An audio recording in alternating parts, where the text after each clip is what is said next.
அன்பு நண்பர்களே, அனைவருக்கும் அன்னை சமையல் உமாவின் அன்பான வணக்கங்கள். இன்னைக்கு அன்னை சமையலில் பார்க்க போகிறது தீபாவளி ஸ்வீட் ரெசிபி பாசிப்பருப்பு உருண்டை.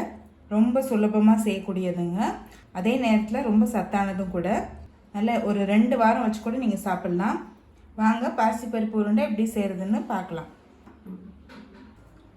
இப்போ 1.5 கப் பாசிப்பருப்பு சேர்த்துக்கலாங்க.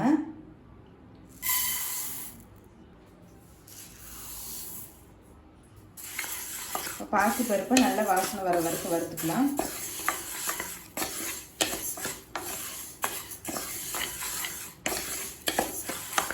நல்லா ஸ்லோலியே வச்சு வறுத்துக்கோங்க.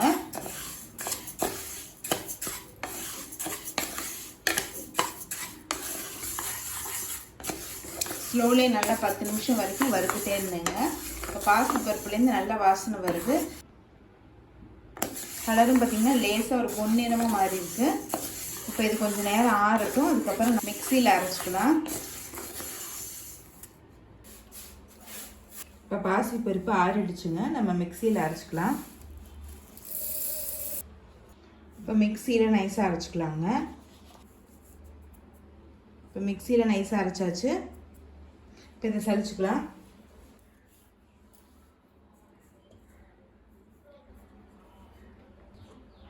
நீங்கள் விருப்பப்பட்ட கடையில் கொடுத்து கூட நீங்கள் அரைச்சிக்கலாங்க.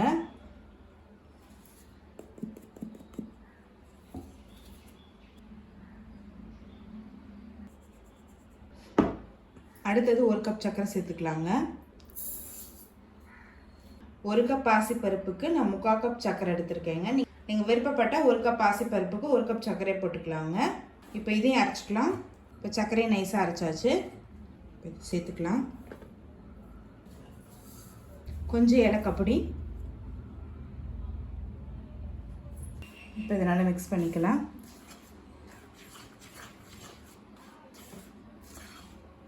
நல்லா மிக்ஸ் பண்ணிவிடுங்க. அப்போ தான் பாசிப்பருப்பும் சர்க்கரையும் நல்லா ஒன்றுக்கு ஒன்று மிக்ஸ் ஆகும். இப்போ 1/4 கப் நெய் சேர்த்துக்கலாம்.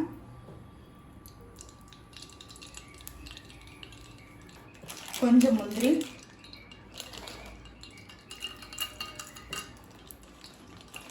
உங்களுக்கு விருப்பமான ட்ரை ஃப்ரூட்ஸ் கூட சேர்த்துக்கலாங்க. இந்த உருண்டைக்கு பார்த்தீங்கன்னா நெய் கொஞ்சம் அதிகமாக இழுக்குங்க. இதுக்கு நெய் உருண்டைன்னு கூட சொல்லுவாங்க. இப்போ இதை பாசிப்பருப்பில் சேர்த்துக்கலாங்க.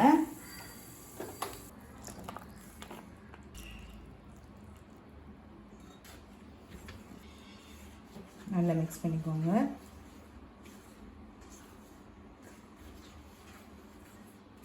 தேவைப்பட்டுச்சுன்னா இன்னும் கொஞ்சம் நெய் கூட நம்ம சேர்த்துக்கலாம்.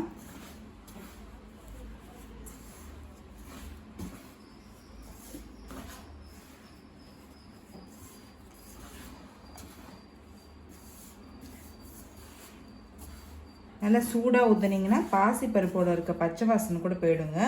இப்போ பாருங்கள், நல்ல கலர் மாறி இருக்குது. இந்த நெய் ஊற்றினோடனே பார்த்தீங்கன்னா நல்ல கலர் மாறிடுச்சு. இப்போ உருண்டை பிடிக்க ஆரம்பிச்சிடலாம். தேவைப்பட்டுச்சுன்னா இன்னும் கொஞ்சம் நெய் ஊற்றி ஊற்றி பிடிச்சிக்கோங்க.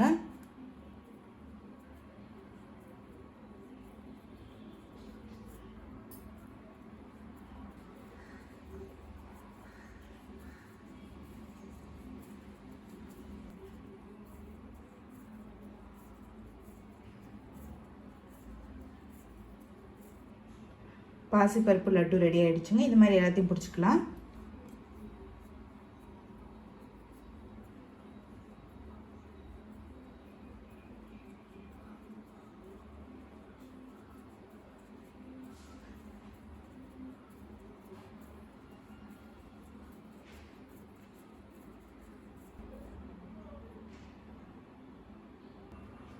இப்போ எல்லாத்தையும் உருண்டையாக பிடிச்சாச்சுங்க. மொத்தம் பார்த்தீங்கன்னா 17 உருண்டை வந்திருக்கு. ஒரு உருண்டை ஏற்கனவே எங்கள் வீட்டில் சாப்பிட்டாச்சு. இப்போ பாசிப்பருப்பு உருண்டை ரெடி ஆகிடுச்சு. ரெசிபியை ட்ரை பண்ணி பாருங்கள், கண்டிப்பாக உங்களுக்கே பிடிக்கும். ரெசிபி பிடிச்சிருந்ததுன்னா வீடியோவை லைக் பண்ணுங்கள், கமெண்ட் பண்ணுங்கள், ஷேர் பண்ணுங்கள். இது வரைக்கும் அன்னை சமையல் சேனலில் சப்ஸ்கிரைப் பண்ணுறேன்னா சப்ஸ்கிரைப் பண்ணுங்கள்.